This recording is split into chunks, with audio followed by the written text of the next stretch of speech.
ಸಿಂಪಲ್ಲಾಗಿ ಉಪ್ಮಾ ಮಾಡ್ಕೊಳ್ತಾ ಇದ್ದೀನಿ. ನಾನಿಲ್ಲಿ 1 ಕಪ್ ರವೆ ತೊಗೊಳ್ತಾ ಇದ್ದೀನಿ. 2 ಟೇಬಲ್ ಸ್ಪೂನ್ ಆಯಿಲ್ ಹಾಕ್ಬಿಟ್ಟು ಅದರಲ್ಲಿ ರವಾನ ಹುರ್ಕೋಬೇಕು. ತುಂಬ ಮೀಡಿಯಮ್ ಫ್ಲೇಮಲ್ಲಿ ಹುರ್ಕೊಂಡ್ರೆ ಆಯಿತು. ಅದಕ್ಕೆ ಈರುಳ್ಳಿ, ಹಸಿಮೆಣ್ಸಿನ್ಕಾಯಿ, ನಿಮಗೆ ಬೇಕಾಗಿರೋ ತರಕಾರಿಗಳ್ನ ಹಾಕ್ಕೋಬೋದು.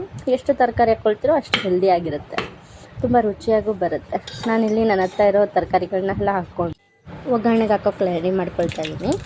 ಇಲ್ಲಿ ಸ್ವಲ್ಪ ಎಣ್ಣೆ, ಸಾಸಿವೆ, ಜೀರಿಗೆ, ಕಡಲೆಬೇಳೆ, ಕರಿಬೇವು, ಹಸಿಮೆಣ್ಸಿನ್ಕಾಯಿ, ಕ್ಯಾಪ್ಸಿಕಮ್ಮು, ಕಾಲಿಫ್ಲವರು, ಸ್ವಲ್ಪ ಬಟಾಣಿ ತೊಗೊಳ್ತಾ ಇದ್ದೀನಿ. ನೀವು ಬೇಕಂದರೆ ಶೇಂಗಾನೂ ಹಾಕ್ಕೋಬೋದು.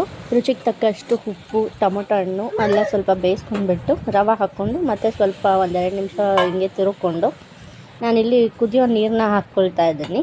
1 ಗ್ಲಾಸ್ಗೆ 3 ಗ್ಲಾಸ್ ನೀರು ಅಳತೆ, ಬೇಕಾದರೆ 2.5 ಹಾಕ್ಕೋಬೋದು.